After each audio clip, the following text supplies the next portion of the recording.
The courtroom was crowded, the air thick with the dull hum of whispers and the faint rustle of paper. Wooden benches creaked as people shifted to get a better view of the young woman standing in the middle.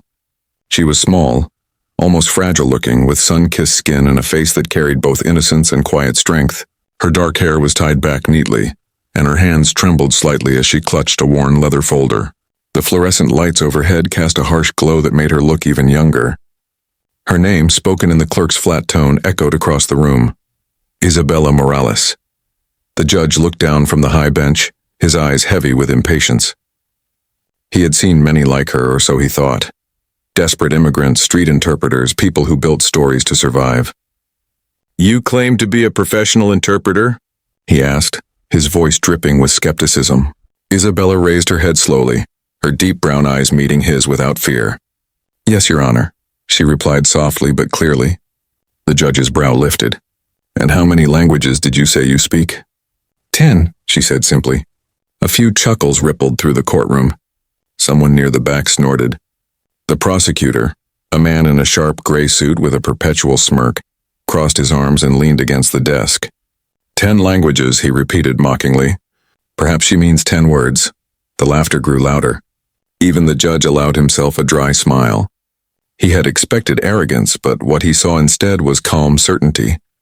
Isabela didn't look away. Her heart pounded beneath her chest, but her voice stayed steady. "Would you like me to prove it?" she asked. Her tone was respectful, but there was a quiet edge to it, a confidence that made the room pause. The judge sighed, tapping his pen against the desk. "Go ahead, Miss Morales," he said, waving his hand dismissively. "Impress us." A brief silence followed. Everyone waited, some out of curiosity, others out of disbelief. The woman who had been so easily dismissed now stood taller, the tremor in her hands gone. She took a slow breath and looked around the courtroom, at the prosecutor's smirk, the judge's condescending stare, the spectators' mocking eyes, and for a fleeting moment, something fierce flickered behind her calm expression. She had been underestimated her entire life, treated like a shadow that didn't belong in the light. But today she would make them listen.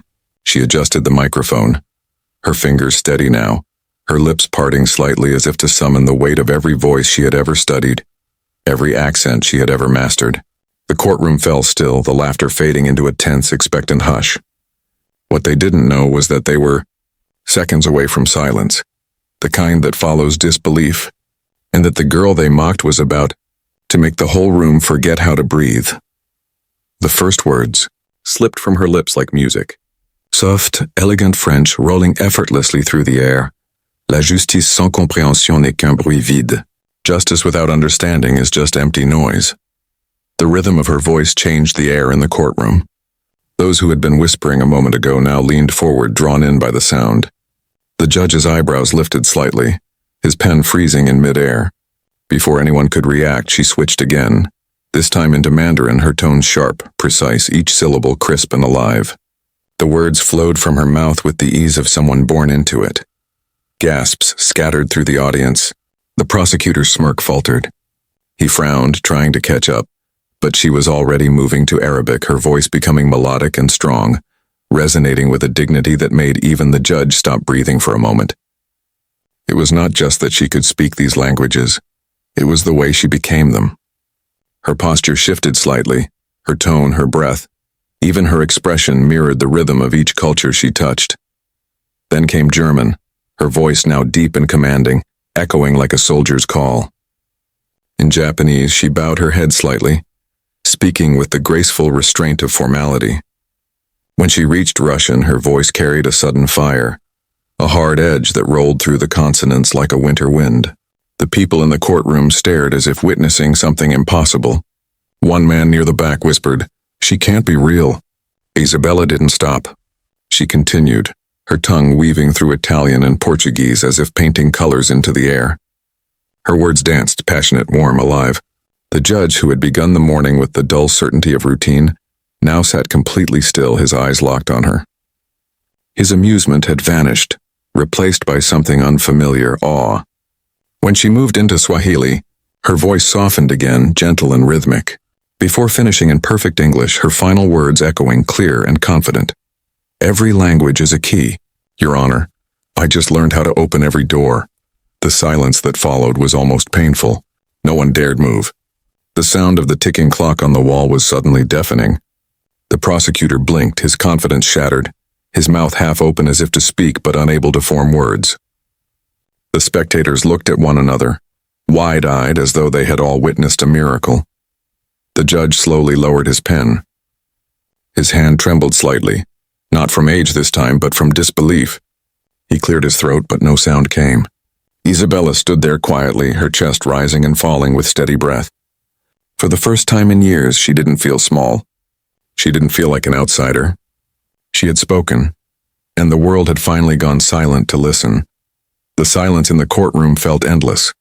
The sound of her final English words still lingered in the air like an echo that refused to fade. No one knew what to do, applaud, question, or simply sit in disbelief. Then from the back row, a man stood up. He was tall, middle-aged, wearing a navy suit and a pin with the UN emblem on his lapel. His expression was calm but curious, his sharp eyes studying Isabela as though she were an unsolved riddle. He cleared his throat, the faint accent in his voice betraying a life spent between languages. "Miss Morales," he said, his voice carrying authority, "I represent the United Nations Translation Office. I was invited here today as an expert witness to verify your claims." The audience turned toward him, whispers rippling again. He stepped forward slowly, stopping near the witness stand. "You are indeed impressive, but if you truly speak 10 languages, perhaps you can prove it in a way we can all understand." Isabela nodded, her face calm though her pulse thudded beneath her skin. "Of course," she said quietly. The man switched suddenly into Korean, his words quick and filled with regional slang, a challenge that even many natives would stumble over. The phrase was a complex idiom, old, poetic, and impossible to translate literally. The courtroom waited, breath held. Without a pause, Isabela responded in flawless Korean, her tone smooth and natural. Then she translated his sentence into English with full accuracy, not just the words, but the meaning, the metaphor, the cultural heart behind it. Finally, she turned and repeated it in Spanish, adding a subtle explanation of the idiom's nuance. Her delivery was effortless, as if she had been speaking that language her entire life. The man blinked, stunned. "That's correct," he said slowly, his professional composure slipping. He turned to the judge, shaking his head in disbelief. "I've worked with interpreters for 20 years. I've never seen anyone handle Korean idioms with that precision. She's not an imposter, she's extraordinary." A murmur of astonishment swept across the courtroom. Even the prosecutor, who had mocked her minutes ago, looked down at his papers, unable to meet her gaze. The judge leaned back in his chair, his fingers pressed against his lips. The arrogance that had colored his tone earlier was gone, replaced by a heavy silence that felt like respect. Isabela stood there, her shoulders straight, but inside her heart ached, not from pride but from years of being unseen. This moment was not about triumph. It was about being heard.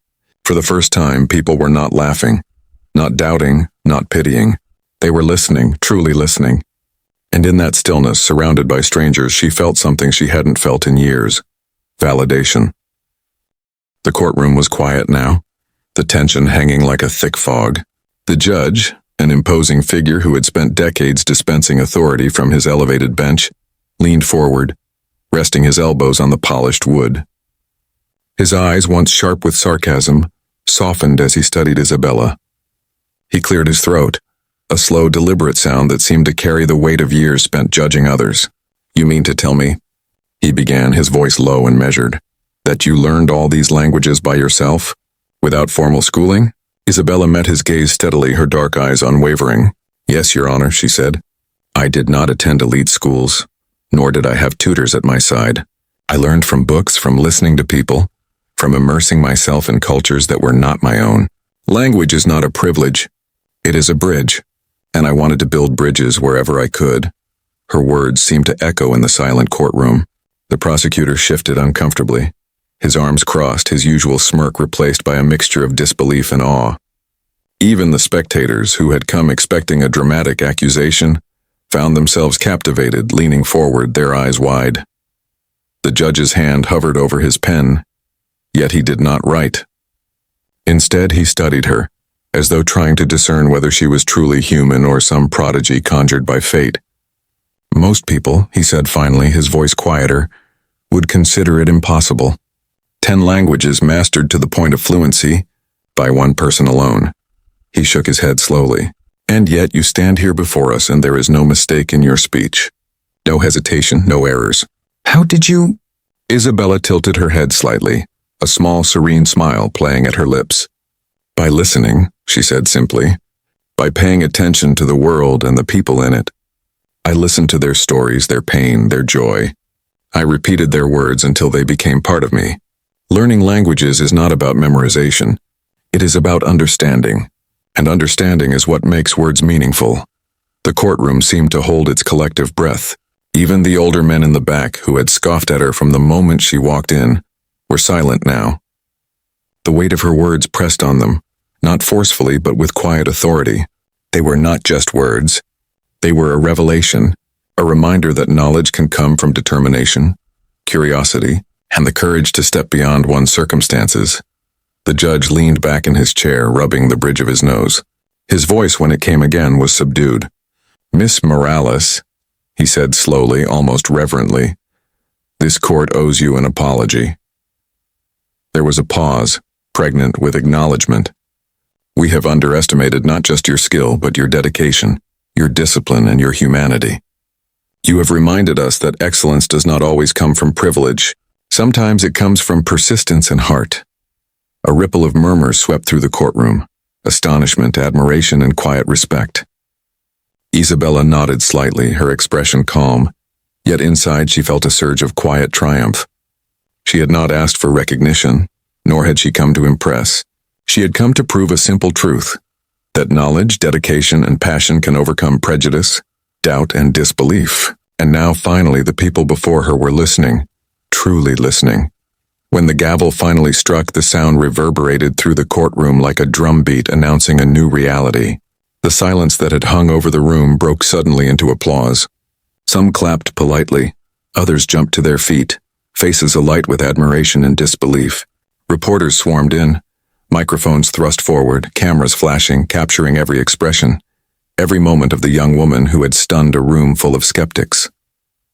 Isabela Morales, once just a name on a docket, was now the center of attention, her story about to spread far beyond these walls.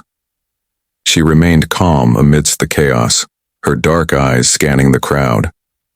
Faces were transformed, doubt replaced by awe, laughter replaced by admiration. Even the prosecutor who had mocked her so openly now looked humbled, his arms folded, unable to meet her gaze. The judge, still seated on the bench, leaned back slowly, letting out a quiet breath, the weight of the morning's events settling on him. He had been unprepared for this, unprepared for the power of words and the extraordinary talent of a girl he had dismissed at first sight. From the back of the courtroom, a man approached, the UN representative who had witnessed her demonstration of language mastery. He extended his hand and she shook it firmly, her expression warm yet composed. Miss Morales, he said, his voice full of respect, we would like to offer you a position at the United Nations as a chief linguist. Your skills, they are unparalleled. The words hung in the air, surreal, almost like a dream. Isabela felt a flutter of disbelief, quickly replaced by a quiet, steady joy. Before leaving the courtroom, she turned toward the judge. His eyes met hers, still wide, still trying to process what had just happened. She smiled softly, almost gently, and said, "Words have power, Your Honor, even when people don't believe in them." The judge managed a faint smile, but he was speechless, the right words failing him for the first time that day. There was a weight in her words, simple yet profound, that lingered in the room even after she had walked past. Outside the courthouse, cameras and reporters captured her walking down the steps, her leather folder clutched to her chest, her hair catching the sunlight. People recognized her immediately, pointing, whispering, sharing her story on phones and social media. By the end of the day, headlines across the city proclaimed the extraordinary tale. Girl who speaks 10 languages astonishes courtroom. Soon the story would travel across continents, inspiring countless people who had ever been underestimated, doubted, or dismissed. As she disappeared into the crowd, a quiet satisfaction filled her heart. She had not come for fame or recognition. But she had shown the world that skill, dedication, and heart could not be measured by privilege or circumstance. Today she had spoken, and the world had finally listened. In that moment, Isabela Morales understood the true power of words. They could break through doubt, silence prejudice, and sometimes even leave the most powerful people speechless. And for the first time she smiled freely, knowing she had not only proven herself but had also reminded the world of the beauty and strength hidden in persistence, courage, and knowledge.